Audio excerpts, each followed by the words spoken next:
What is up, Ascenders? This is episode 7 of Awaken with Sahara Rose. Here's what's coming up.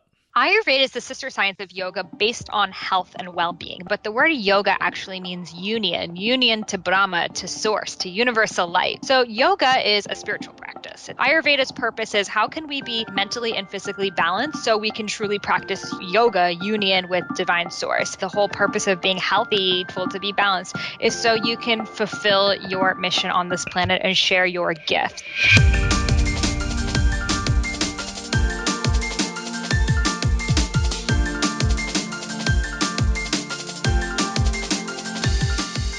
Welcome back to another episode of Awaken by Ascend. I'm Bryan Henry, the founder of Ascend, and your host. On Awaken, it's our mission to propel humanity in the direction of universal growth. And we do this by having on special guests to the show who share with us their experiences and wisdom to help you attain a greater state of health, live on a higher plane of consciousness, and manifest abundance in your life. If you guys have been tuning in for the last few episodes and you've been enjoying the show, I ask for you to support the show by giving us a review on iTunes, and you can do that at the following URL, www.togetherweascend.com/iTunes. And we'd also love to have you join our community where ascenders are helping each other out by spreading wisdom, spreading inspiration, and positivity in our Facebook group. And you can join us there at www.togetherweascend.com/community. We hope to see you there, guys. So in this episode, I'm speaking to Sahara Rose. And Sahara is on a mission to help people connect to their higher self. And guys, this girl is an absolute superstar. She's a best-selling author, and she's been endorsed by the world-famous Deepak Chopra, and she's only 26 years old. Her area of expertise is Ayurveda, which is an ancient health system that originated back in India 5,000 years ago. And this is what she's written her book on, The Idiot's Guide to Ayurveda, which is part of the very popular series of Idiot's Guides. And as I started to research Ayurveda, I realized that many of the teachings in the field of holistic health can be traced back to this field. So much that I've learned and hear holistic health experts discuss connects back to the teachings of Ayurveda. And it seems that in the research that I've done, in the history of Ayurveda, it's shown that so many of our current health systems stemmed from this very field. And the thing that resonated with me most about it was that the perspective that Ayurveda has on health is that it's a means to an end. Wellness and balance and physical and mental health is a means to being put in a place and being in a position where we can allow for our soul to transcend and for us to provide the world with our greatest gifts. So rather than hear me talk about it, why don't I bring on the expert of the field? Guys, this is Sahara Rose. Sahara Rose is an Ayurvedic and holistic and sports nutritionist. She's endorsed by the world-famous Deepak Chopra as a leading voice for the millennial generation into a new paradigm shift. She's the author of the best-selling book, The Idiot's Guide to Ayurveda, and host of the Higher Self podcast. For those of you who may be unfamiliar, Ayurveda is an ancient holistic health system that comes from India, and many of our health systems today has been derived from it. As I'm sure we'll learn about today, Sahara has brilliantly adapted the Ayurvedic wisdom using modern-day science and to account for modern and Western circumstances, so that just about anybody can tap into this healing potentialities of Ayurveda. Sahara, thank you for joining us today. We do appreciate you coming on. Thank you so much for having me, Bryan. Awesome. So before we jump into your story and your work, is there any gaps that you'd like to fill in my little introduction there? No, I mean I can start explaining, but it was a very beautiful introduction. I wish I could just have you around and introduce me to everyone. Yeah, I'd get a little intro for you to walk into and do your thing, Yes. huh? Nice. Perfect. Yeah, we all need that.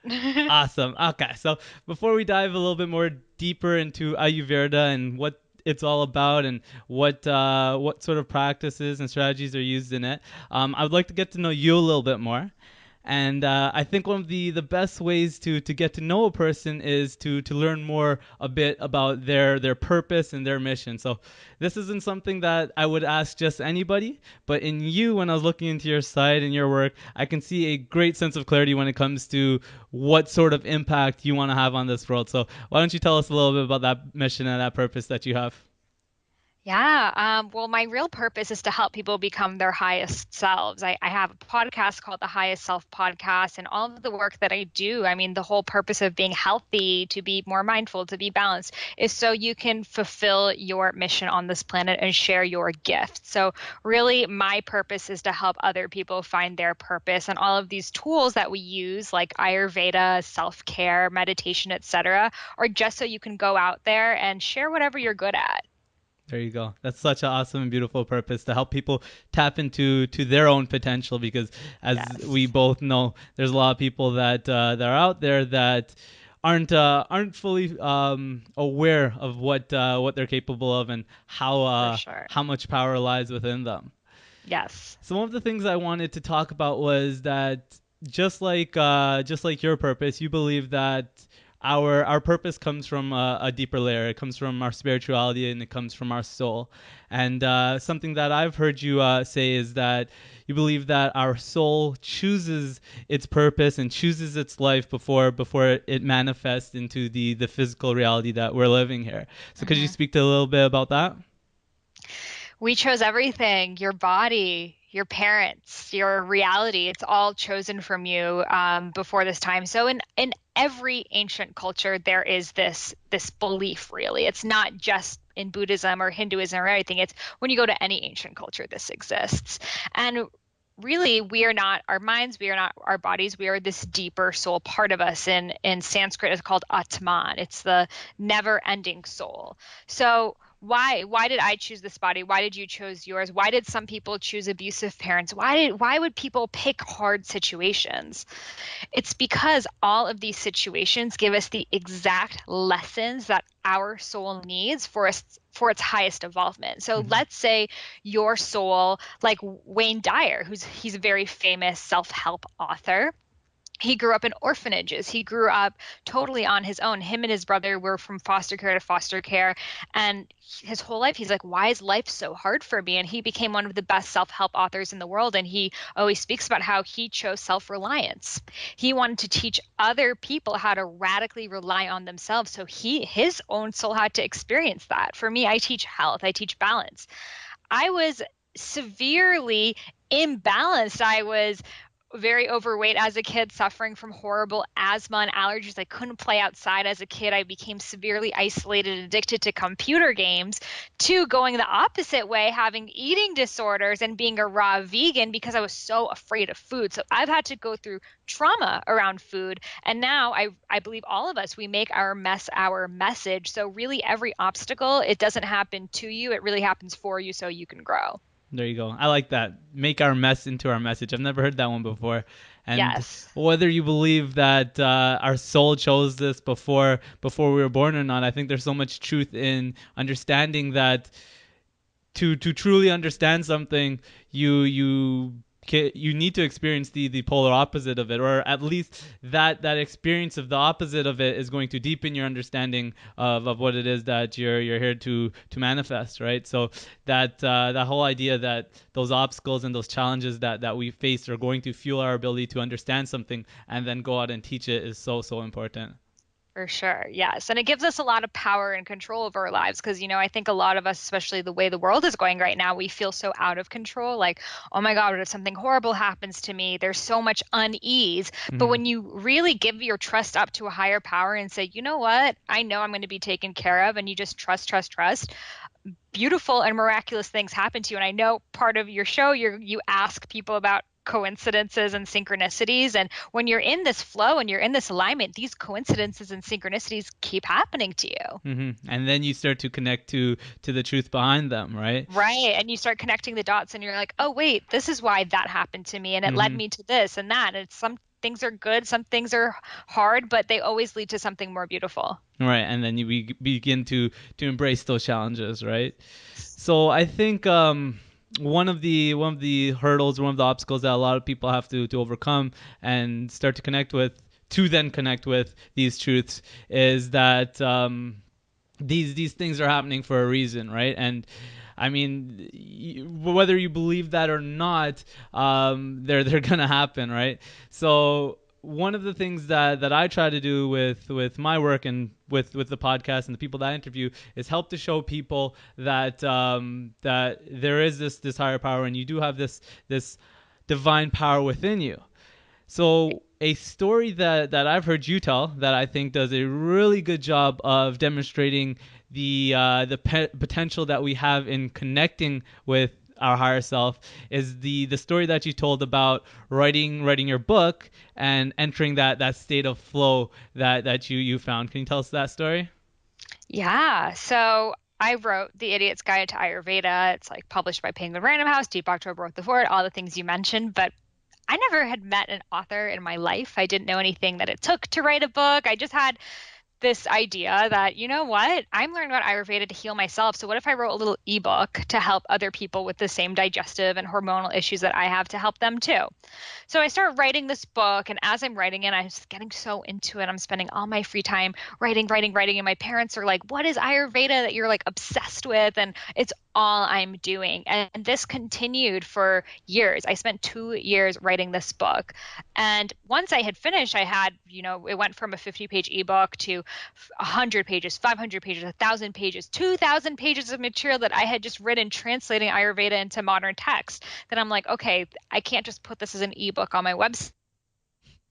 Like, I need this to be on shelves in Barnes and Nobles. Like, that was my vision. People are like, "Are you crazy? Like, Barnes and Nobles, like, stop." And I really just had this vision, like, this needs to happen. So, I really believe that whatever it is that you want to do, you have to live your life as if you're doing it. Mm-hmm. You create that vibration. So I was like, well, I'll find my own editors, I'll find my own graphic designers, I'll do everything that so it's a finished book. And then when I find that publisher, I'll just hand them the book. So I spent all my money hiring editors, graphic designers, putting it together, all my time, like 14-hour days for literally years. And finally, I finished this book, and I called it Eat Right for Your Mind Body Type. And it was infusing sports nutrition, which is what I had studied before, with Ayurveda, like comparing endomorph, mesomorph, ectomorph to Vata, Pitta, Kapha, and like the gut brain connection, how serotonin actually is. So basically, proving with science that Ayurveda has a lot of validity. Mm-hmm. So, still, I don't know who's going to publish it or what. And I meet multiple people who have books just in LA. And one of them's like, "Okay, I'll introduce you to my literary agent, no promises." So she sends me an email to connect me with her. And the lady likes what I have. And she decides she's going to represent me. And a literary agent is someone who helps you write a book deal. So for anyone listening, if you want to write a book, you have to find a literary agent. That's your person to help you get the publishing deal. So she's sending my book out to all these publishers. We're hearing, no's, we don't accept first time authors. We don't, she's too young. I was 24 when this was happening. So they were kind of giving me no's. She gets a call from Penguin Random House, world's biggest publisher, and they're saying, "Hey, we're looking for someone to write the Idiot's Guide to Ayurveda." So this is like official Idiot's Guide, like Mm-hmm. Idiot's Guide to gardening, mowing your lawn, whatever. And they're like, "Do you happen to know anyone?" Out of the thousands of literary agents in the world, they call her. So she's like, "Well, I just met this young girl who wrote a book called Ayurveda. I can put you guys in contact."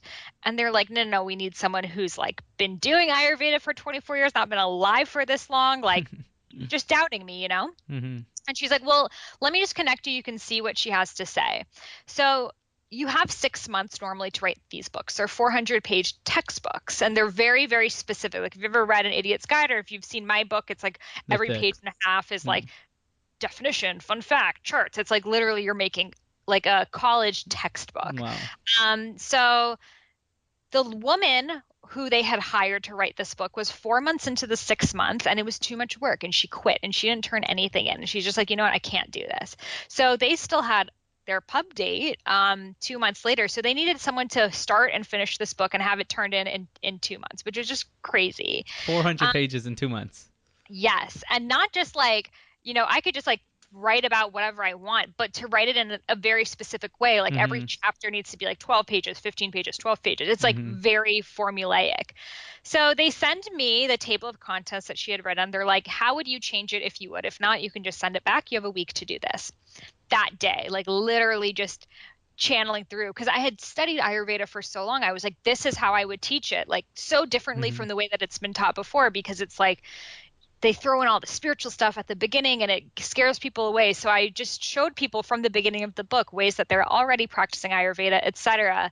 And I turned it in that same day at the end of the day, and they liked it. Mm-hmm. So they're like, well, let's see your writing style. You have a week to write the first chapter. I again turned it in that same day, did the whole thing, just like literally like I call this kriya. It's the Sanskrit word for being in a state of flow. Like my Mm-hmm. body was like, girl, this is the moment you've been waiting for. Mm-hmm. Turned it in that day. 2 days later, I was hired to write this book. And in those 2 months, I spent 14 hours a day from start to finish. I finished that book actually in a month and a half.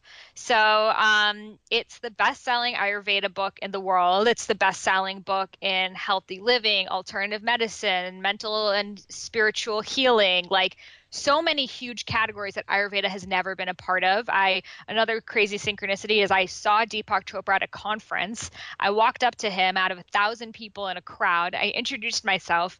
2 days later, he wrote the foreword to my book. No way. So it's just like showing that if you're doing what it is that you were meant to do, the universe has your back and it opens doors for you. And there's no way that all of this could have happened just me on my own. It's like Mm-hmm. something greater than me has to be supporting me through this mission. Right, so you have to put your trust and your gratitude in that higher power, and it just it makes so much sense that some of these things that you're able to accomplish couldn't have been done without connecting to your higher self, right? Yes. So let's talk a little bit about that. Let's talk about what the higher self looks like before we get into Ayurveda, because as we'll soon see, they're very connected. I think we'll see that Ayurveda is a means to connecting with your soul and your higher self. What does that even mean? If someone comes up to you and says, "I heard you mention the higher self," or you have the higher self podcast, what's a higher self? So, in our brain, we have our reptilian brain, which is our brain based off of survival. And that's the brain that most of us have been functioning off. It's the brain that society has been functioning off for the past few thousand years. So, that brain is focused on how am I going to live? If someone cuts me off in traffic, that could be someone potentially hurting me, getting in my way, etc. So it's the corporate ladder. It's I have to step on top of someone else to get to that next place. It's survival. Mm-hmm. Then we have our higher brain, which every single person has both of these brains. No one only has one. Our higher brain is led by joy, by communion, by oneness. It sees someone else doing something wonderful, hearing a story that they're achieving their dreams and saying, wow, like I see that as a reflection of me. That uplifts me. And you see yourself in other people. It's compassionate. It's unity. It's like when people are like, we are one. That's the higher brain talking. So your highest self is really the you totally in your higher brain. It's the you that you were before the fears got involved, before the self limiting beliefs came to be. From the time we're kids, we tell our parents, like, oh, I want to be an astronaut. And our parents are like, that's unrealistic.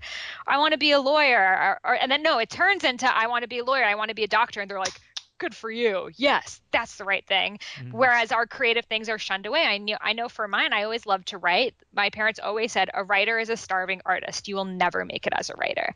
So, of course, I'm thinking, okay, since I like to write, law school is the closest thing. So that's why I moved to DC to join law school, and realize that law writing is very different from, creative writing. Mm-hmm.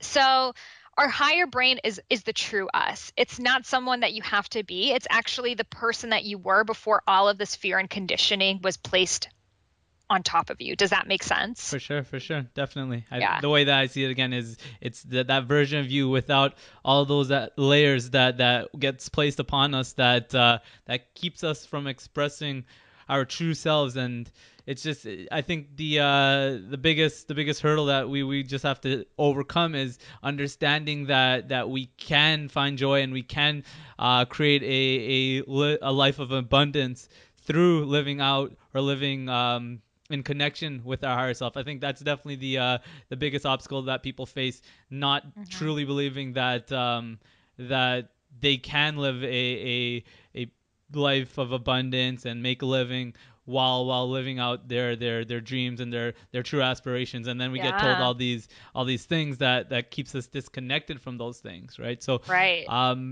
I mean, we'll get into it. We'll talk a little bit more about connecting to our higher self and some of the strategies that we can use to get there. But I do want to jump into Ayurveda and take advantage of your expertise on the topic.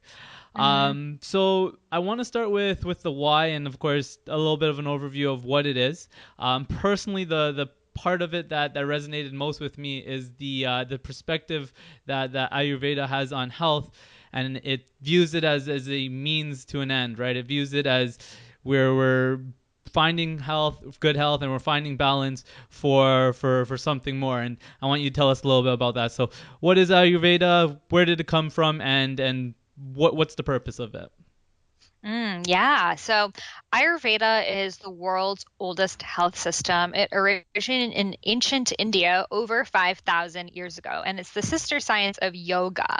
So yoga is extremely popular today, but the word yoga actually means union, union to Brahma, to source, to universal light. So yoga is a spiritual practice. It's not getting abs or practicing on your balance or things like that. These are maybe things that you do to get to that spiritual practice. But yoga, if you go to India and you say, I want to practice yoga, this big fat guy is going to come in front of you and we're going to breathe for an hour. That's actual yoga. Mm-hmm. So Ayurveda is the sister science of yoga based on health and well being, mental and physical well being, because you cannot really practice yoga. You cannot expand past your body and really tap into the spiritual side of yourself if you have a stomach ache or if you're sick. It's like, when you're in the hospital, all you're thinking about is how can I get better? You're not thinking about your goals and dreams. It's all you can think about. So, Ayurveda's purpose is how can we be mentally and physically balanced so we can truly practice yoga union with divine source. And really what Ayurveda is based off of is that my version of balance is going to be different from yours. Mm-hmm. So in Ayurveda there's three doshas. The word dosha means energy. I like to just call it a mind body type, and it's vata, pitta, kapha. Vata is air energy, pitta is fire energy, and kapha is earth energy. So we all have all three of these energies within us. We all are partially airy, partially fiery, partially earthy, but different amounts. So someone might be more airy. So if I was like, Bryan, like that guy's really airy, what do you think he's like? Vata, right? Well, yeah, but like what's his personality if I'm like, oh, he's super airy? Ooh, that's a good one. I I think more of like a gentle kind of um artsy, spacey kind of not. I guess I'll think of the other side of it. I'm not thinking powerful. I'm not thinking like bold and strong, and I'm thinking more Right. like of a gentle kind of subtle personality. Does that make sense? Yeah, so you nailed like some of the words are exactly what Vata is, like subtle, light, spacey. So an airy person is like kind of a space cadet, They're very dreamy, they're artistic, they're creative, but maybe they don't have that like force to like really go for it. They're more in Mm-hmm. their heads. So that's more of Vata mental characteristics. Now in their body, if I'm like I have a lot of air in my body, like what do you think that means? And think of the most literal definition. Gassy. Exactly. So gassiness, bloating, literal air in your system, and constipation, because constipation is related to too much dryness and coldness in your colon. So Mm-hmm. Vata personality, creative, airy, spacey, they're really inspirational, but at the same time can suffer from anxiety. So I think of Mm-hmm. Steve Jobs' energy. He's a Mm-hmm. textbook Vata. And then Mm-hmm. in the body, they tend to be more lean. They tend to have more coldness and dryness in the body, bloating, gas, constipation. Now, Pitta, fire. If I'm like, ooh, she's super fiery, what does that mean? That sounds like the bold, the passionate, the strong kind of um what's the word I'm looking for? Um Eccentric, that sort of thing. Yeah, exactly. So that's like a pitta characteristic. So they go after what they want. They're organized. They set a goal for themselves. They do whatever it takes to get there. All their days are like scheduled, and they're working out at the gym really hard and then like doing this, doing that. It's like they do it all. But at the same time, a fiery person can explode. They can, Mm-hmm. get super mad about something. They can snap. They can be really irritable. It's like a volcano inside of them. So the good side is goal oriented, ambitious, passionate. And the other side is maybe impatient or angry or stressed out all the time. Now, in the body, if I have too much fire in my body, what do you think that means? I'm thinking inflammation. I'm thinking like the acidity kind of feeling, like um, heaviness. Yeah, exactly. Like heartburn, literally. It's like your heart is burning, fire. It's when you have too much acid in your stomach that's going up your esophagus and you're feeling it. So anything related to hyperacidity, to ulcers, to inflammation, the digestive system in Sanskrit is literally called your fire. It's called your Agni. So Mm-hmm. if there's too much fire, it means food is maybe going past you. Maybe you're having loose stools. Maybe you're constantly going to the bathroom. And at the same time, fire rises just like heat rises. If you stand on your chair in the room, the top of the room is going to be hotter than the bottom of the room. So as the heat rises, pitta people are more likely to have acne and redness in their skin. And Mm-hmm. it's literally like the heat trying to leave their bodies. So anything related to acidity, heartburn, acne, pitta in the body, anything related to stress, being burnt out, anger is related to pitta in the mind. Then lastly, there's kapha. If I was like, oh, like she's very earthy, what do you think that person's like? Hmm. That one's similar to the airy one. Um, but it almost feels like a in between of the two, like a gentle but at the same time kind of solid, stern. Um, you know. Yeah, exactly. So an earthy person has a lot more of like a grounded feel to them than the airy person. The airy person's Mm. like, hey, how are you? Like, I'm gonna go over there, like, Mm-hmm. space cadet. Whereas the earthy person talks a little slower Mm-hmm. and they're a lot more gentle. And I like to think of it as grandmother energy, like your grandma, you just want to like hug her and she's so supportive and calming.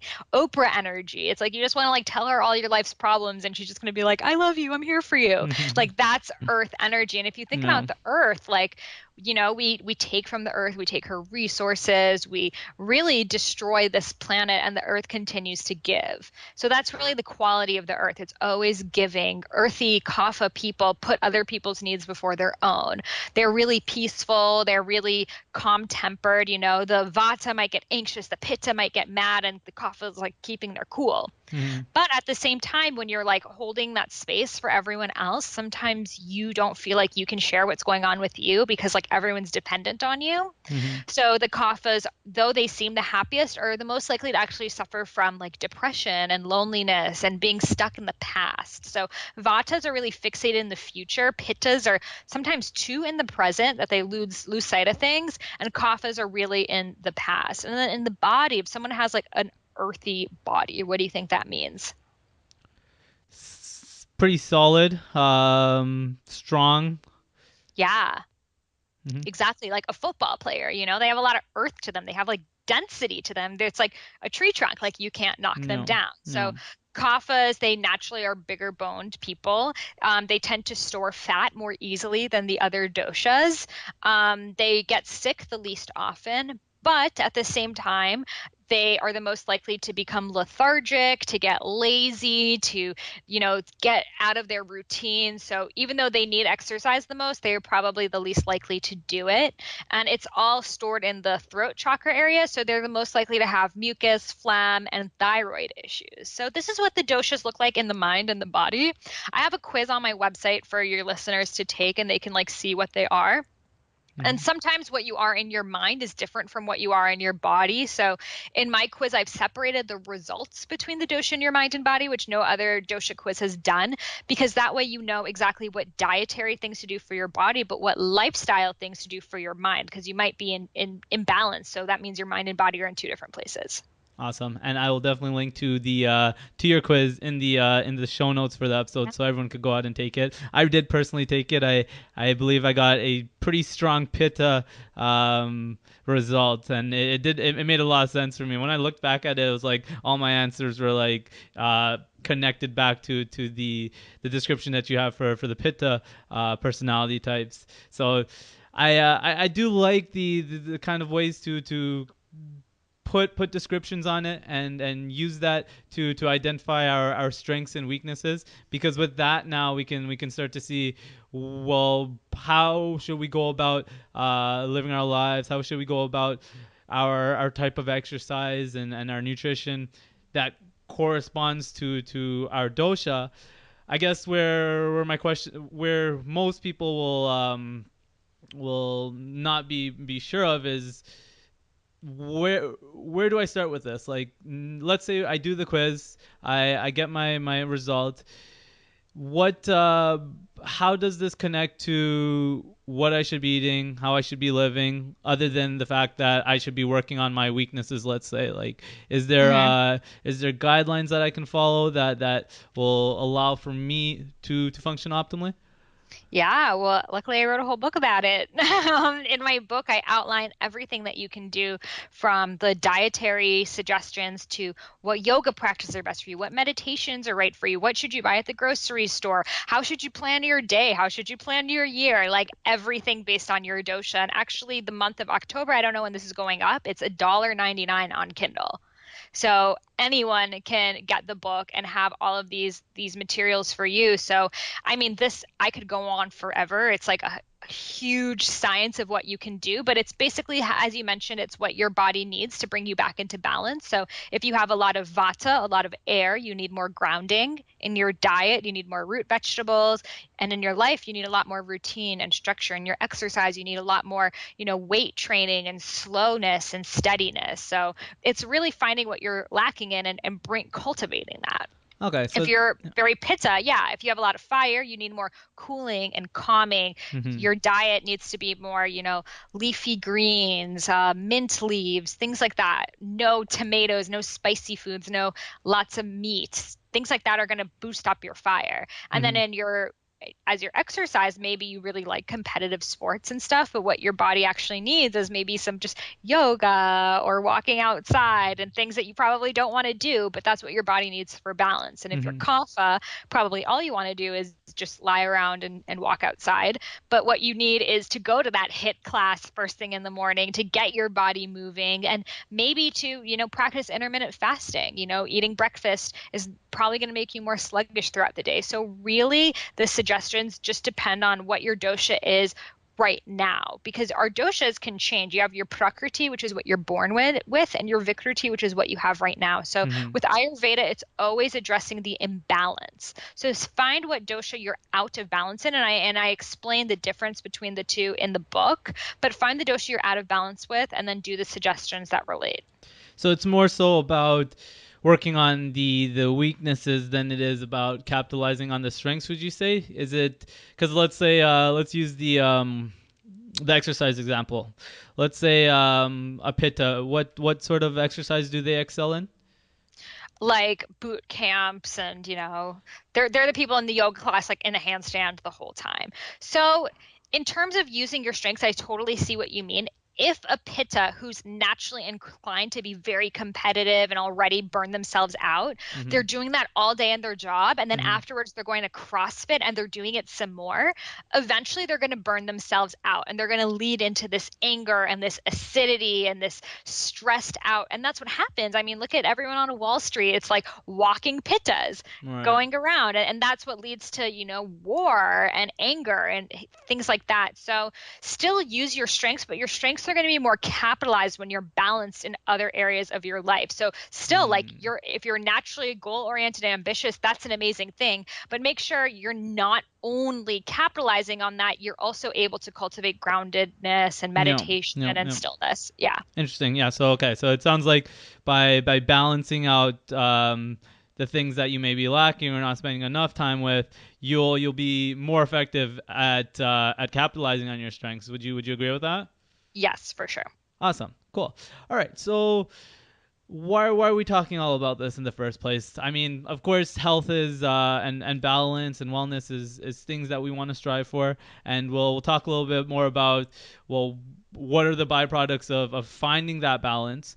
One thing I know that Ayurvedic teachings say is that by finding that balance, we put ourselves in a position where we are able to transcend and find spiritual enlightenment, right? So, what could you speak a little bit to how balance is connected back to finding that place where we can again connect to the higher self, transcend, and I mean even talk to what does those things even mean? Like, according to Ayurvedic wisdom, what does transcendence even look like? What's that all about? Mm.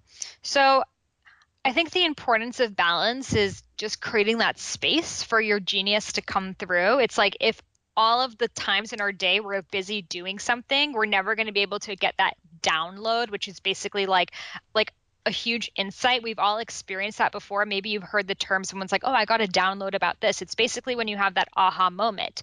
But you need to cultivate moments of stillness in order to get those. So let's say, I'm writing a book, and so many times, so every afternoon around sunset, I go for a walk. And so many times I'm like, I'm in the zone. I need to keep writing. Like, I'm not going for the walk today. Mm-hmm. And I remind myself it's always in those walks that I think of a better idea for the book, that me being in this zone that I've been in the whole day sometimes needs that break of stillness so I can come back and come to it from more of a place of my highest self, not my get this done. So we're always playing that tug and pull between our highest self, and then things bring us back down and we have to bring ourselves back up. And that's why meditation, yoga, eating a balanced diet and stuff all comes to be. Awesome, nice. Yeah. Okay, so let's dive a little bit into the nutrition and talk a little bit more about that. I know that one of the biggest things with the practice is that you have to eat for your body, right? You have to eat for your dosha. You have to eat for what your body needs. Um, any pieces of advice or strategies that you recommend for someone just trying to get a little bit more in tune with what their body needs? So first, know your dosha, know what dosha is out of balance, and as we mentioned, talk about the things that your body is lacking in. So if you're experiencing the bloating, gas, constipation, eating a lot of raw foods and a lot of cold foods are not going to be a good choice for you. Drinking like iced tea, iced coffee, iced smoothies, all of that is going to evoke these qualities of air, which is not what you need. So instead, you need that grounding, that warming, maybe curries, soups, root vegetables. If you're super acidic, you have heartburn, you're getting really hot all the time, then maybe having, Thai food and Mexican food and hot sauce on everything is not going to be a good idea. It's going to make you more hot. Instead, you need more simple foods, more bitter foods, more juicy, dehydrating fruits, because that's going to cool down your fire. Literally imagine a fire and you need to cool it back down. And then if you're really earthy, really kapha, and you're gaining weight really easily, you have kind of cold, clammy hands, you have a lot of mucus, your thyroid might be off whack, then eating something like dairy products, which is already cold and very mucus forming, is going to throw you out of balance. So you need to cut out dairy and cut out anything that's too starchy. Even a lot of root vegetables are not going to be a good choice for you, like mashed potatoes, lots of grains. Instead, you need more like cruciferous vegetables like broccoli and cauliflower and things like that are going to help break up your fat cells. And in Ayurveda, there are 6 tastes that it's based off of. And these Mm-hmm. tastes are basically how you can tell like the nutritional quality. And they're sweet, sour, salty, bitter, pungent, and astringent. And my next book, it's a cookbook called Eat, Feel, Fresh. It's all about forming your diet based on the 6 tastes. So sweet is energy building, like grains, root vegetables. Sour, it's alkalizing, like lemon, vinegar, etc. Salty, it helps build nourishment and minerals like pink Himalayan sea salt, sea vegetables, celery. Pungent is heating, which a lot of Indian foods have, like spices, turmeric, onion, garlic.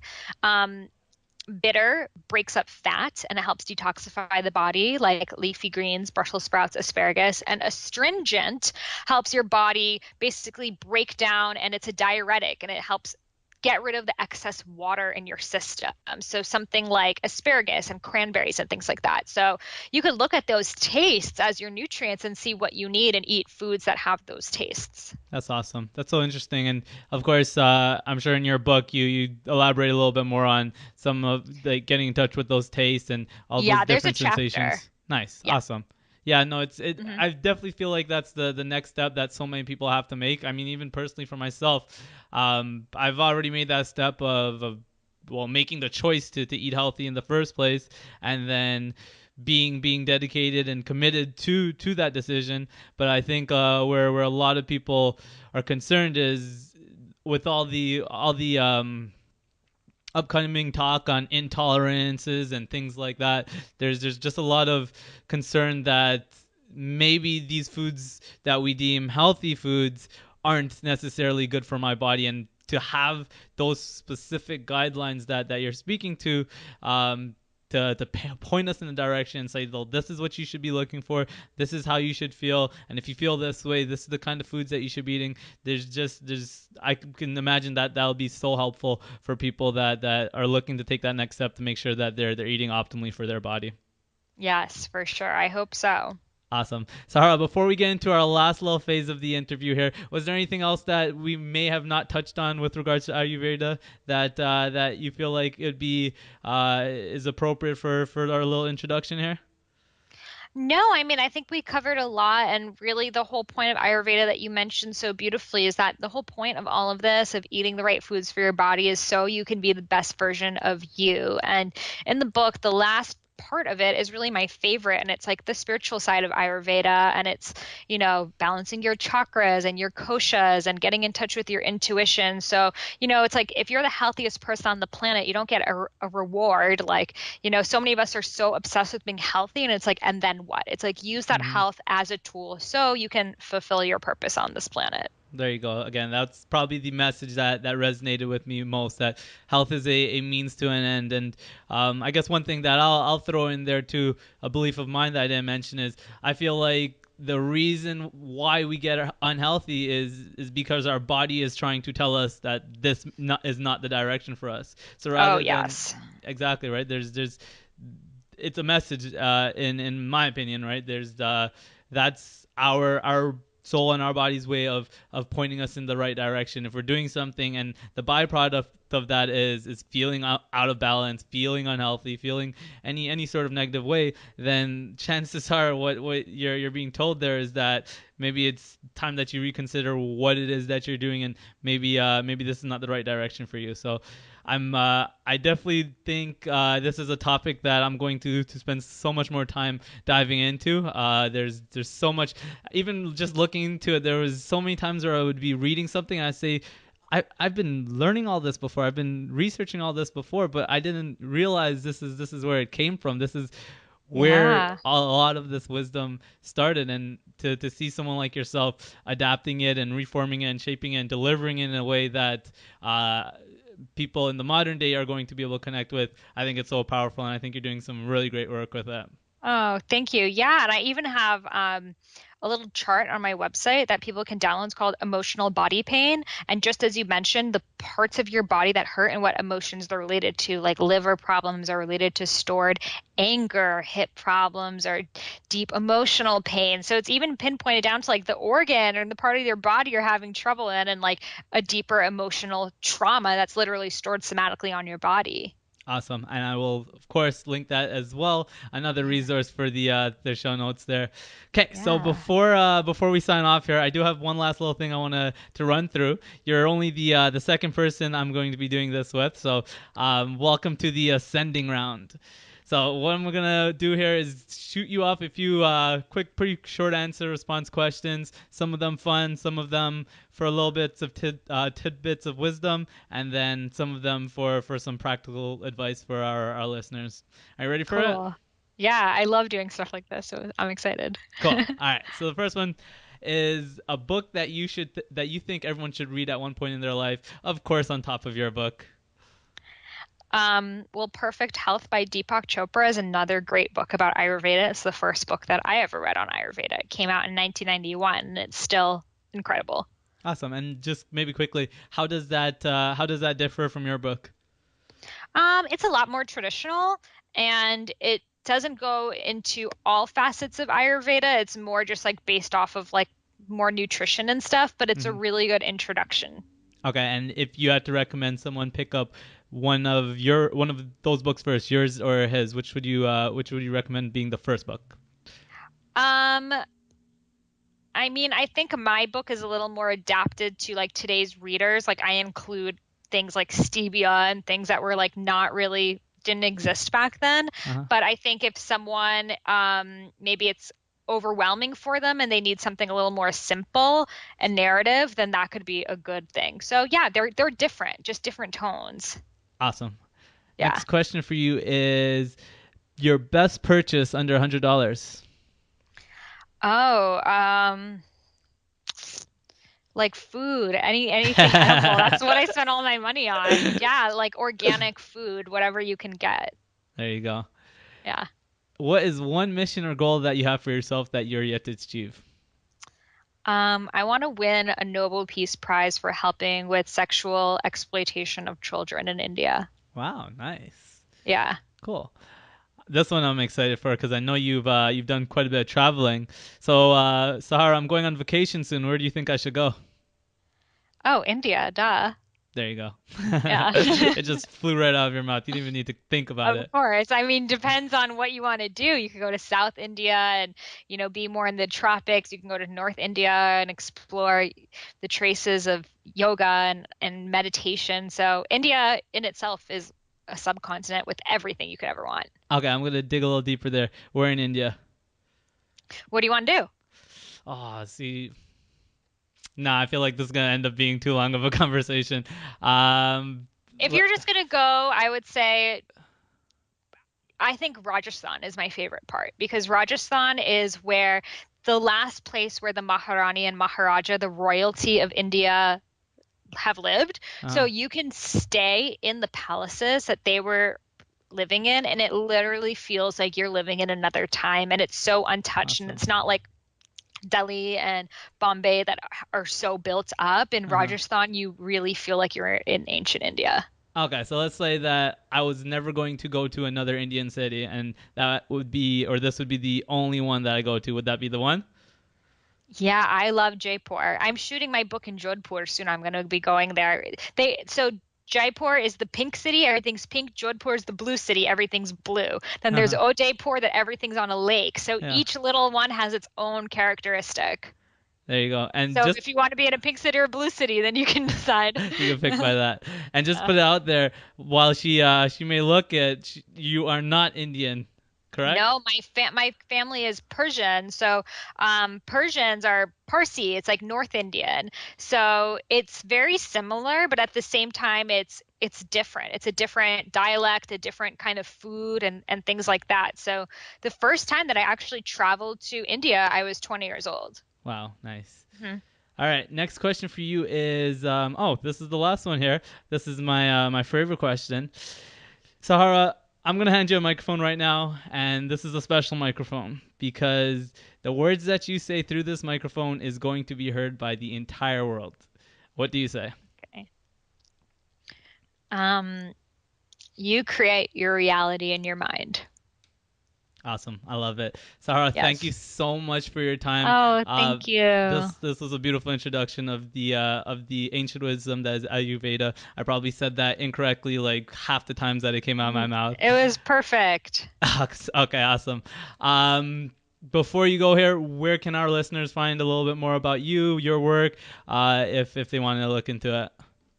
Yeah, so I recommend just taking the quiz to find out your dosha. It's on my website, iamsahararose.com, and you can find my blog posts and the free downloads I mentioned there. And I'm the same thing on Instagram, I am Sahara Rose, and you can find my podcast and all of the things to keep connecting. Sahara, thank you again so much for your time. Thank We you. appreciate it, and again, I'm sure the listeners would have taken away so much for all that you had to share. Oh, I'm so glad. Thank you so much for creating the space for this much needed conversation, Bryan. Thanks. Take care. Bye. So there it is, guys. That's my interview with Sahara Rose, and I think she did a great job of introducing the field of Ayurveda to us, helping us understand the core beliefs and ideas within the field. But I definitely highly recommend that you go out and grab a copy of her book, The Idiot's Guide to Ayurveda. I've personally purchased the book and I've taken a look at it, and she's gone a lot more in depth with explaining the strategies, the practices, and the guidelines behind living in accordance to your mind, body type, or your dosha, because I think we all can agree that what is best and optimal for one person may not be for the other. And that's what Ayurveda is all about, finding out what balance looks like for you so that you can find that balance, so that you can provide the world with your greatest gifts. Because when we're in alignment and when we're healthy and well is when we are most capable of realizing our potential and giving our greatest gifts to the world. And of course, the one other thing that I recommend you guys check out is the mind body type quiz that Sahara has available on her website. That's the quiz to find out what your dosha result is. So I would love to hear from you guys. What was your result and what did you think about it? Does it line up with what you see in yourself? And actually what I'll be doing is starting a conversation around this in the Ascenders Facebook group. So I think it'd be pretty cool if we had a chat around what our different dosha results are and what we thought about them.